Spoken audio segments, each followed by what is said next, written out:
Hi everyone, we are going to be answering your miscellaneous questions about our bike packing trip across Europe. For those of you that don't know, we bike packed from London to Istanbul last summer and fall, and we're here to just answer your guys' questions. We do have a separate video around the route planning because we had a lot of questions around that and our packing, so go check those out. I'll link those in the description box below.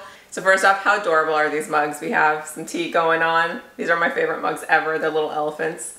All right, so I have a list of questions here on my phone. Some of them are just kind of random miscellaneous questions, which we'll go over first. But then we're gonna talk about some things that have been asked about a lot, like the cost. We're actually going to give you what we spent on the trip, everything, and break it down. And we're also gonna talk about kind of our disastrous ending, how we could have done things differently to maybe prevent all our tire issues that we had there towards the end now that we know more. So yeah, let's just dive in. So the first question that we'll answer, which we got quite a bit, was what kind of bikes did we use? And so we brought our Salsa Fargos, which are the only bikes that we have, and we got them back in 2020 in order to do the Great Divide mountain bike route. That was kind of the whole purpose of buying these type of gravel touring bikes. Overall, we've liked them quite a bit. They do have larger tires. They're 29-inch diameter and 2.6 inches wide, so they're pretty large. But I do think maybe those kinds of tires were a bit overkill for this trip from London to Istanbul. We didn't have a ton of gravel, and we really didn't need the traction that you can get with those wide tires. So probably we could have gotten away with 2 to 2.25 inch tires, and that would have been totally fine for this trip. All right, another question is, what did we do with our bikes when we were at restaurants and when we were out exploring? As you guys saw, if you've seen the vlogs from that video, we do lots of exploring, and we also ate lots of local food. So we would often just find restaurants that had outdoor seating or had seating near windows where we could keep our bikes. So we did not bring very hardcore locks because we took turns in grocery stores and stuff like that. We got 2 of these little tiny locks in England. They're like, look at that. That's like, what, 18 inches long? Someone could just snip these with scissors. This would be so easy to break.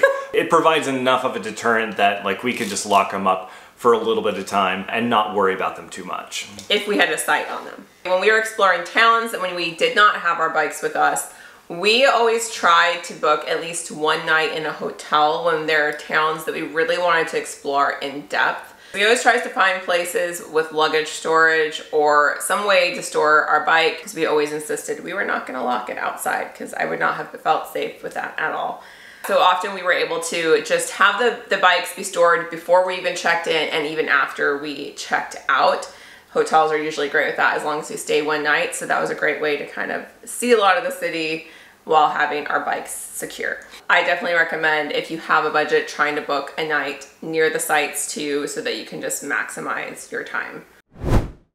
What time of year was it? So this was, I think a lot of people were confused because we posted this way after the fact because we did not choose to edit our videos while we were on the journey. Each one of our videos is a 20 to 40 plus hour edit, and we were not going to take the time to do that on a trip like this. So we filmed everything and then we edited it all afterwards over double the length of time at least. Yeah, so to answer that question, our trip started on August 4th. That's the date that we left, and we finished on October 18th, I think. For the most part, it actually was a really great time of year to go. We definitely had some initial kind of high heat, but then there was a big storm in Switzerland, and that's kind of when things turned, and it became actually, I feel like, pretty pleasant for the rest of the time.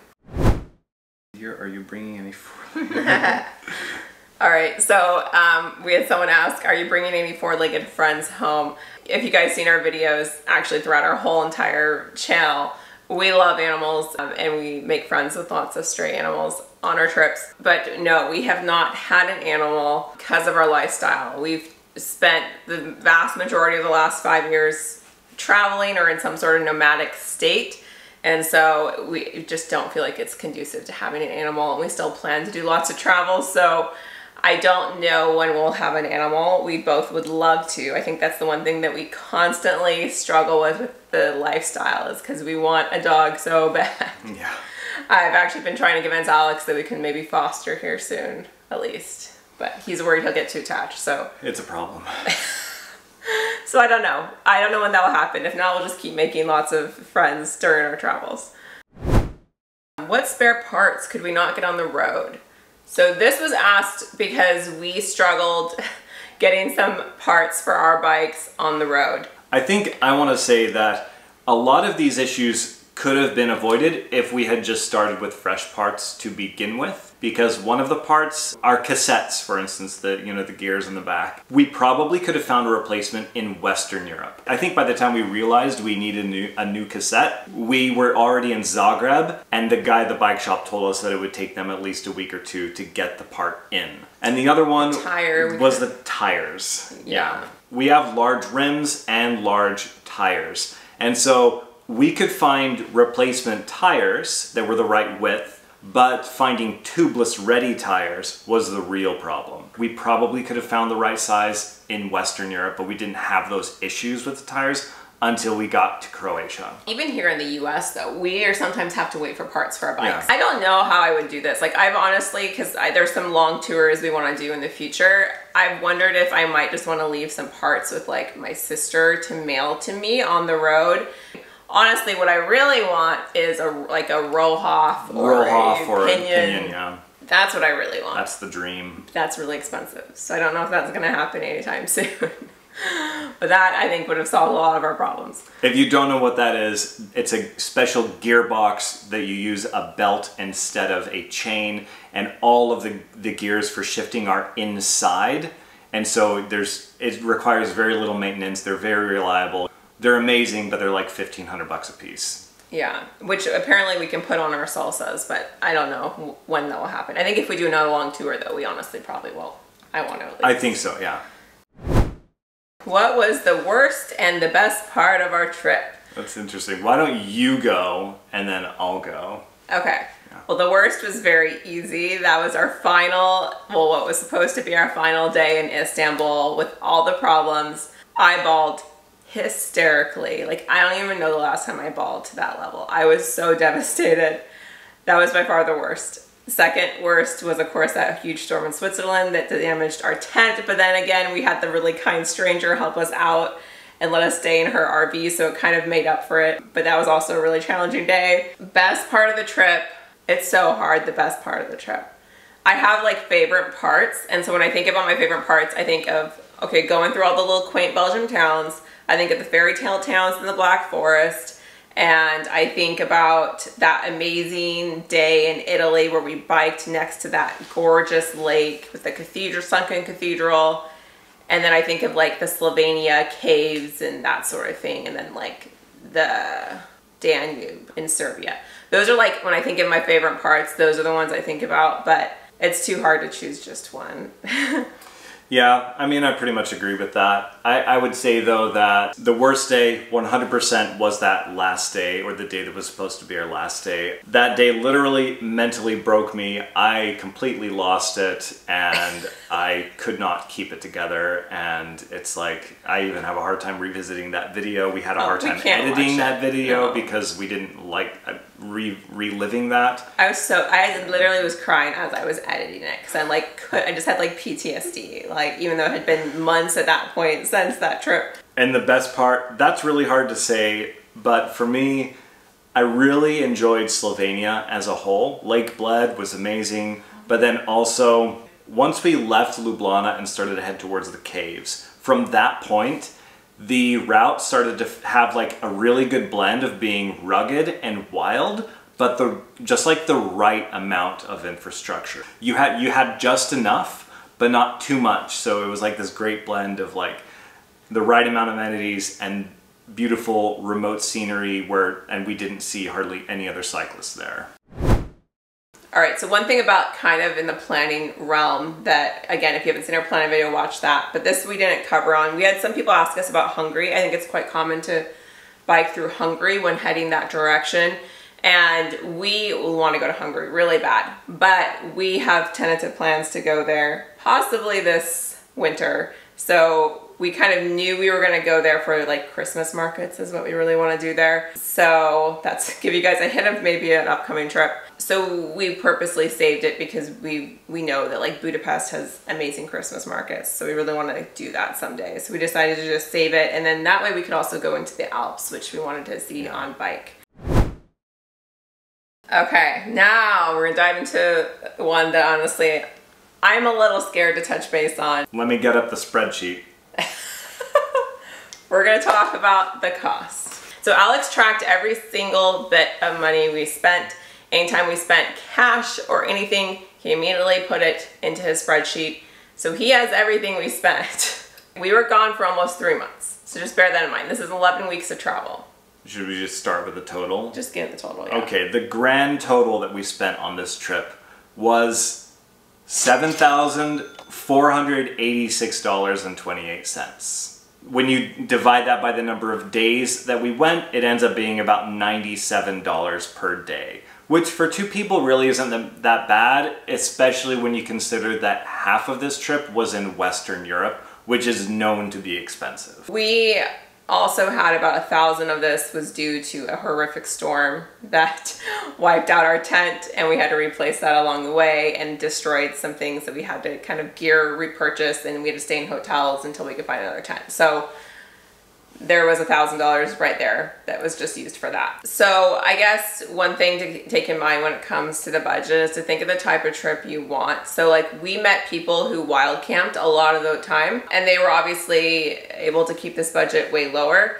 If you guys saw our planning video, 12 out of the 15 countries we biked through, we learned wild camping was illegal. I didn't know that before we started this trip, so I think for me that was surprising, and it ended up costing a lot more in our lodging category as a result. Warm shower hosts were very hard to find in Western Europe, especially because it's the peak season for bike touring. So a lot of hosts are either on tour or they're hosting other tourists. So there were not as many. I wanted to just stay with warm shower hosts as much as we could, but we could not find available hosts as much as I thought we'd be able to. And part of that was that we weren't able to plan super far ahead of time. Like sometimes, I'm sure if we had been able to like book way ahead of time with these warm shower hosts, but we often didn't know we were going until that night. Yeah, that is something to be aware of. It's much easier to set up a host if you have at least 2 or 3 days notice. Yeah. So another way that we could have saved some money is if we were just more comfortable with wild camping. There are people who do it all the time. We chose to kind of follow the rules. About half of what we spent on this trip was on lodging, and that does include campgrounds, which were quite expensive in Western Europe. As you saw in Italy, they were like $50 to $60 at certain points. And then in Eastern Europe, we stayed at a lot more guest houses because the cost, well, the availability of official campgrounds was extremely limited, and the cost sometimes was so comparable that to us it just made sense to spend the extra $10 on a guest house versus $10 less to stay in someone's, like in our tent in someone's backyard. Like that's how it was in Serbia. Yeah. So we were like, let's just pay the extra $10. Obviously, if you didn't do that, you'd save money over time, but we chose not to. So I guess we'll just show on the screen kind of the breakdown of our cost here to give you an idea. We spent more than we thought we would, but especially considering inflation and everything, I feel like it's not that bad. As you guys saw, we try lots of local foods. It's part of the travel experience for us, and we really viewed this trip as a fusion of travel and bikepacking. But anyways, I think some ways you can mitigate this. Obviously, hopefully you guys don't have a storm, but we wanted to include that in our total because things can come up like that are beyond your control. And so, yeah, I just think it's helpful to kind of see what people spend on their trips. Also, to clarify, this does not include flights.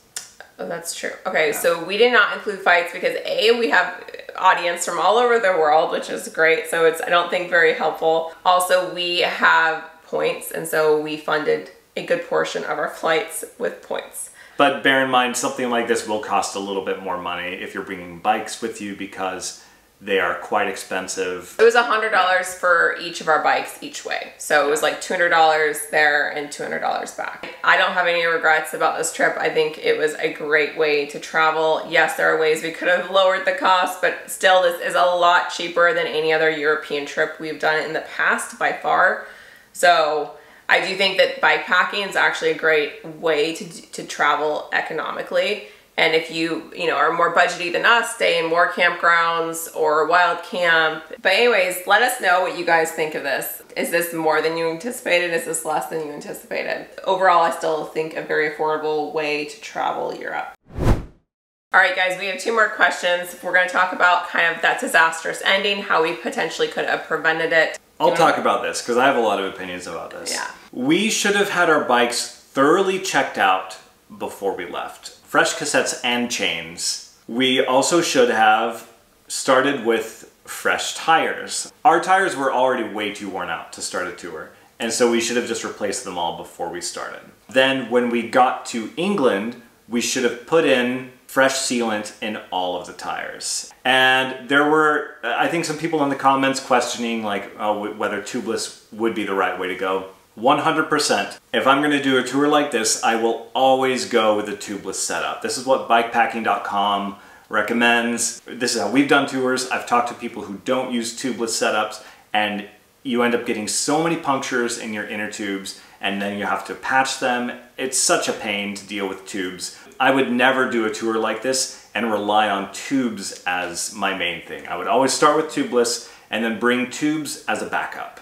Yeah, and that's where we kind of went wrong, I think, is that, so Alex could not find a tubeless ready tire when he needed to replace his tire in Zagreb, I think it was. And so he ended up having to have a tube on one of his tires, which we hadn't anticipated. So we only had brought, I think, 1 or 2 inner tubes with us to start the trip. And we should have bought more at that point when we knew that he was going to have a tubed back tire. We also did not realize this until after the fact, that when you're doing a long tour like this, you should be adding sealant to your tubeless tires on fairly regular intervals. So we did not re-up our sealant enough during the trip, and I think that's where we ran into a lot of problems there towards the end.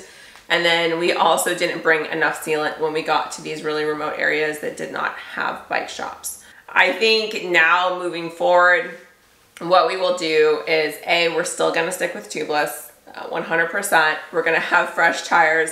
We're going to up our sealant as we go so that we're constantly refreshing that and making sure we have enough in our tires.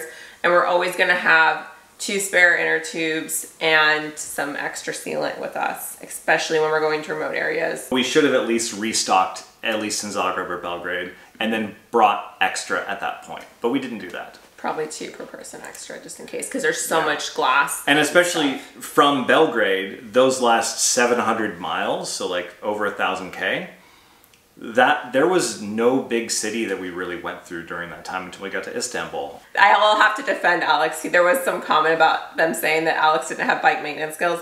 We would not have made it 2,500 miles across the continent if Alex did not know basic bike maintenance skills. We just would not have. Like, yes, there's things we've learned and we're constantly learning, but I have no bike maintenance skills. I will admit to that. I know how to pump a tire. That's about it. But Alex, he had to know stuff, and even like pro bike shops couldn't figure out these issues we had and sent us home with these bad issues. So I think it's just one of those things that you're going to learn certain like minute things, like the issue with the rim that we didn't catch until none of the bike shops even caught. So the last question is, what is next, guys? And our life has changed dramatically. So if you'll see right now, we're not in our van. So for those of you that don't know, we've been nomadic for the last 2.5 years. We just recently moved into a place right outside of Seattle. We're both from Washington State. And before, guys, if you guys didn't know, we were kind of rotating our time between kind of entering what we called work mode when we were living in the van and working in the van. And then we would enter kind of travel mode when we would go and travel abroad. And we kind of rotated between that. But it was definitely wearing on us, particularly Alex. Some people are very comfortable being very nomadic, and Alex is the one who he needs to feel like he has a routine. I feel like I'm constantly torn between I need routine, but at the same time I crave novelty and travel and new experiences. And if I need both to feel well balanced. So we've kind of come to the conclusion that we want to get a home base. Right now we're in an apartment, but we want to get a home base here eventually, which means taking jobs that pay a bit better than the contract and business work we were doing on the road, at least for Alex. So for now, guys, the plan is to do lots of adventures here in the Pacific Northwest and up into Canada as well this summer. So we're still trying to figure out kind of our broad trip plans, but we still luckily are able to do quite a bit of travel. We do have plans for some really long tours we want to do eventually. I don't know when, but yeah. But we would love to keep doing long trips like that. If you guys have any other questions, feel free to let us know in the comments. Yeah, I hope this helped answering any of your guys' questions of the trip, and we will see you guys on our next video.